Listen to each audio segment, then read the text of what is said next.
Well, good morning, everyone. Happy Friday. I hope everybody is ready for an absolutely amazing day and an incredible weekend.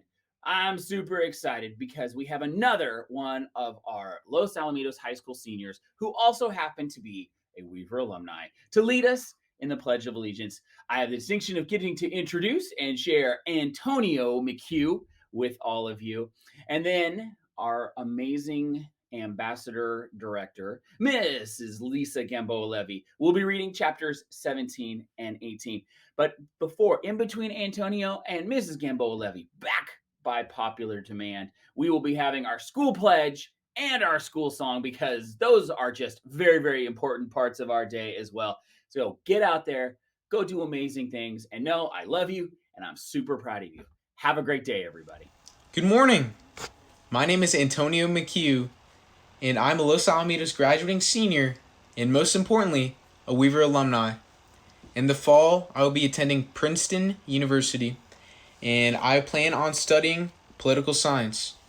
A favorite memory from my time at Weaver is when I used to have a lot of fun out there every recess on the handball courts at our beautiful handball walls out on the blacktop. And it was a lot of fun, and I loved the competition. Shout out to all the handball folks out there. Also, shout out to Mrs. Freeman Finch, one of my favorite teachers at my time at Weaver, and she always used to tell the best stories, hands down. Also, I'd like to give a last shout out to Mrs. Gamboa-Levy of the Weaver Ambassadors Program. She helped to instill great leadership skills and public speaking skills within me and every other person she met in the Weaver Ambassadors Program. So I really encourage you guys to join that program. It helped me a lot. All right, let's get ready for the pledge. Please stand and join me for the Pledge of Allegiance. Please remove all hats and hoods and place your right hand over your heart. Ready? Begin. I pledge allegiance to the flag of the United States of America and to the republic for which it stands, one nation, under God, indivisible, with liberty and justice for all. Please be seated. Thank you very much. Thanks for having me. Have a great day, guys. Keep doing what you're doing. You're doing great. Okay, so we're going to do our school pledge right now. And we're going to go ahead and start up at the top. And what's in red? So if you want to start with me there, that would be great. Ready? Begin. This day has been given to me fresh and new. I can learn from it, or I can throw it away. I will choose to do my best in thoughts, words, and actions. Today, I will be a star. I will stop, think, and act responsibly. Nice job.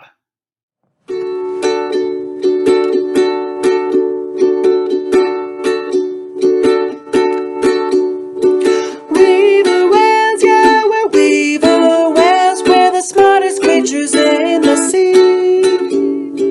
Weaver whales, yeah, we're weaver whales. We're gonna be the best we can be. You know this day has been given to me fresh and new. I can learn from it or throw it away. I will choose to do my best in thoughts and words and actions. Today I will be a star.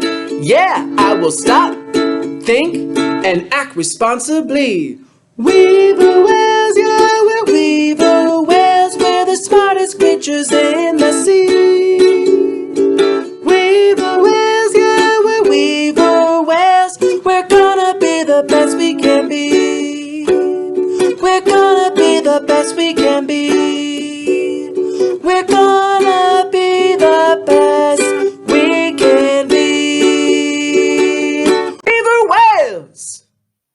I wanted to see Wendell in person to update him about the whale song.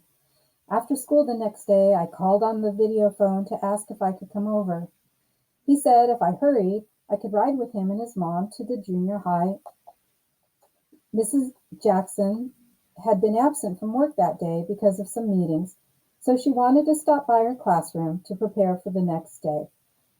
On the long drive to Bridgewood Junior High, I told Wendell all about recording Blue 55, a song, and sending it to the sanctuary. That's so cool! Did you hear back yet? Not yet. It hasn't been that long, though. I tried not to worry about not getting a message from Andy yet. Even though it hadn't been a whole day, I kept checking my email for a reply. What if my idea really wasn't that great? Just because the song would be at 55's frequency, that didn't mean it would make sense to him. An image popped into my head of Nina's waving hands asking a whale, "Hey, how's that plankton?" Creating something that annoyed Blue 55 would be worse than not making the song at all.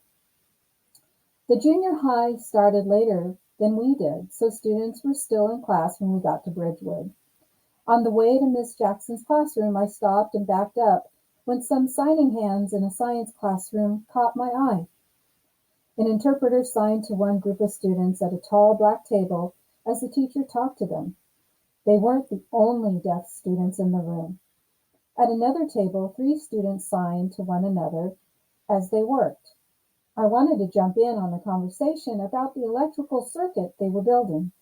Miss Jackson went on to her class while Wendell waited for me in the hallway. A woman approached the deaf students and signed to them. It didn't seem like she was an interpreter. She just joined in on their discussion and asked what they'd do next. "Who's that woman?" I asked Wendell. "Ms. Martinez. The classes with a lot of deaf students have a deaf ed teacher in the room along with the regular teacher. She signs like a deaf person." "Probably because she's deaf. They have deaf teachers here?" "Yeah, a few." Wendell took my hand and pulled me away from the science class. 2 students walked by us in the halls, signing with each other. They waved hi to Wendell as they passed. I'd known that most deaf kids went to Bridgewood, but I didn't expect to see so many.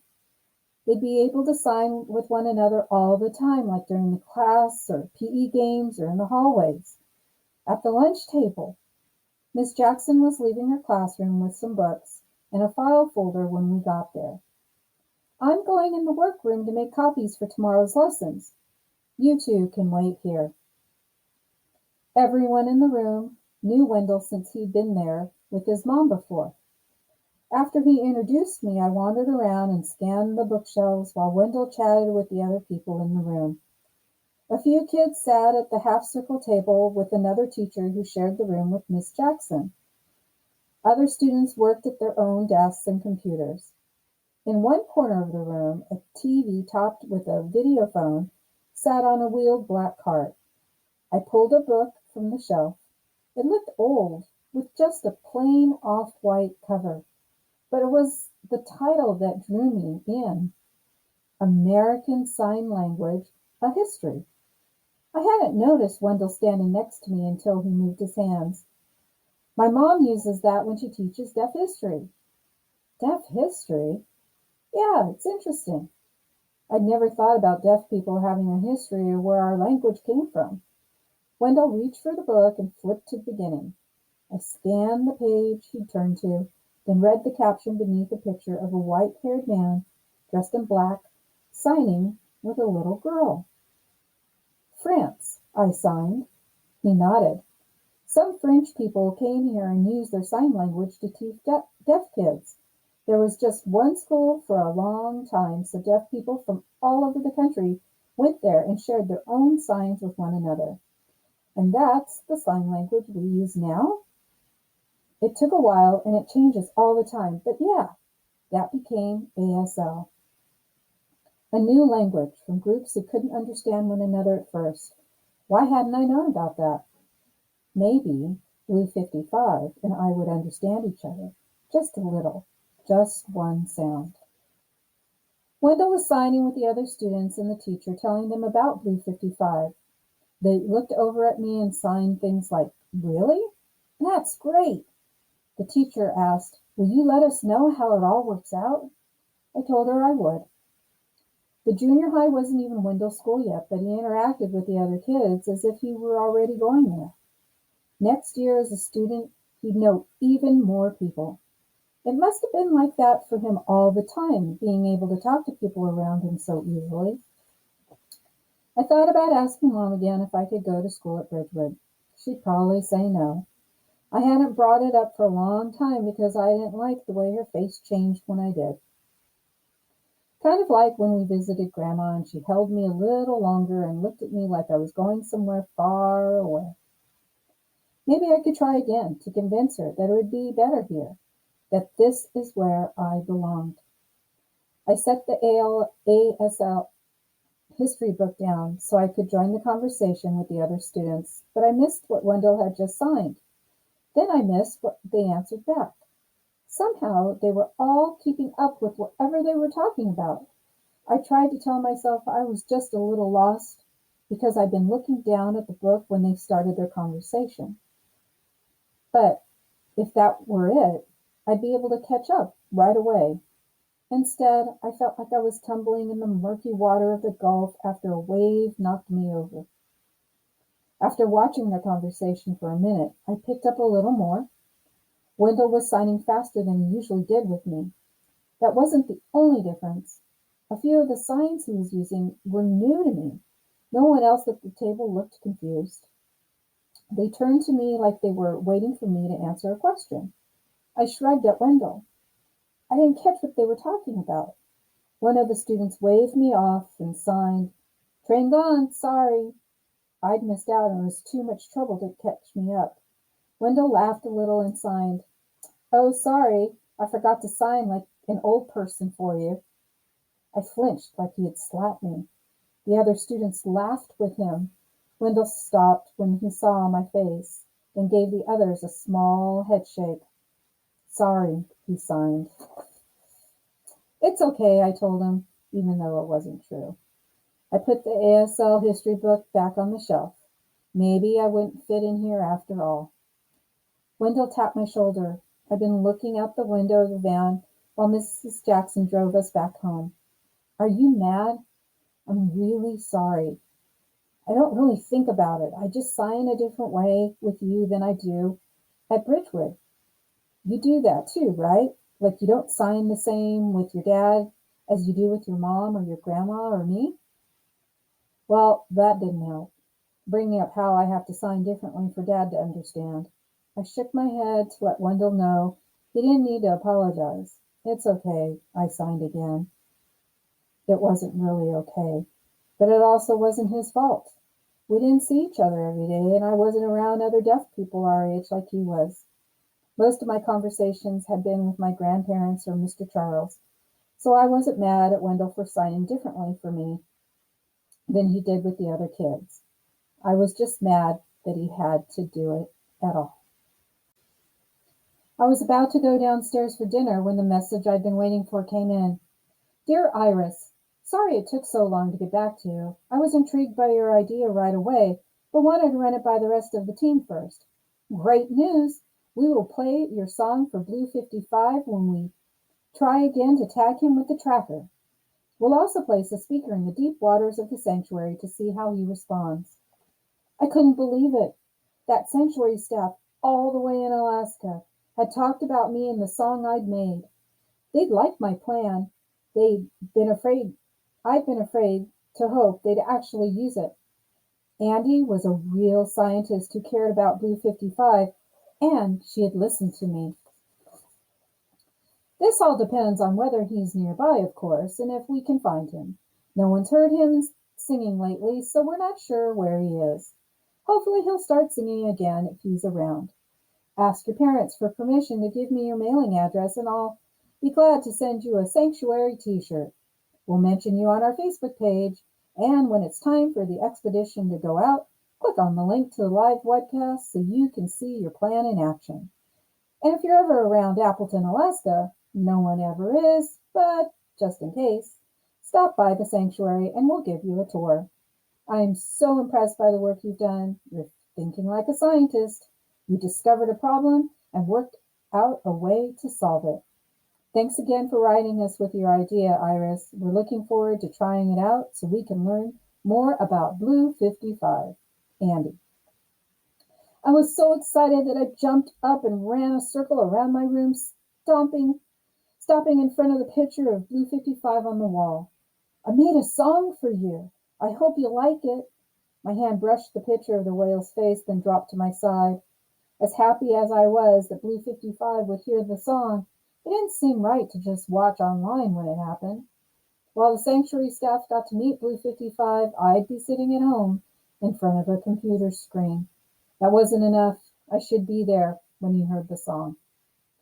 Dear Andy, I'm so happy you're actually going to use the song. Even though Blue 55 has never heard it, it's a song he's looking for. I'm sure of it. Thanks so much for writing back and for inviting me to your sanctuary. I'll ask my parents if I can go soon so I can be there when Blue 55 is. Can I join the expedition? I'll be glad to help out. That way you can focus on tracking him, and I'll take care of the speakers in the song. I've been working for radios for a long time, so I'm used to handling it with electronic stuff. It's almost the end of the school year, so nothing much is going on anymore because we're done learning things. And my parents won't mind me missing a few days of school for such an educational trip. I didn't add that my school sure wouldn't mind if I missed a few days either. I guess that's it for now. Let me know when you think Blue 55 will be there. Iris. Maybe Andy was only being polite, but she told me to stop by if I was ever in the area, that I was going to meet that whale. As soon as we sat down to dinner, I told my family about Blue 55, how it all started with the video in Sophia Alamia's class, and about Andy and her team that tried to tag him. Mom interpreted some of what I said for Dad since he didn't understand everything. I tried to slow down for him, but I couldn't stop my hands from flying. Then I told them about all the work I did studying Blue 55's song and how I'd figured out how to make a new song for him with the music from school and the tuner app. And I signed that part slowly and looked around the table to make sure that I had their attention. Blue 55 should be near the sanctuary again soon. The staff will try to tag him again, and they'll play my song underwater, so he'll hang around longer. Really, Tristan signed? That's impressive. That's great you were able to help them, said Mom. You must have worked really hard on that. Dad still looked a little lost, but signed, yes, great. They did seem impressed, but I wasn't sure they really understood what a big deal this was. Maybe I hadn't gotten across how long he'd been swimming alone and that nothing else sang like he did. They'd get it when I told them the best part. And guess what? Andy, she's the woman who will tag him, thought my idea was so good, she invited me to visit the sanctuary. I left the part out about her saying I should stop by for a tour if my family ever happened to be in Appleton, Alaska. That was a good enough invitation for me. We had to go. Mom and Dad gave each other a look like they were trying to figure out what to say. Sometimes they tried to talk without moving their mouths when I was nearby, so I couldn't read their lips. Now it looked like they were communicating silently, though. That was nice of her, signed Mom. Maybe someday we'll take a trip to Alaska and you can see the sanctuary. Someday meant never. But we have to go soon, I explained, when the whale will be there. Don't worry, Dad signed. He has other whales around him all the time, right? They totally missed the point. If they understood what a big deal this was, they'd take it seriously. This whale was finally going to hear a song like his own, and I'm the one who made it. I was ready to answer any questions they had about Blue 55 or the sanctuary or the song, and they didn't even ask about any of it.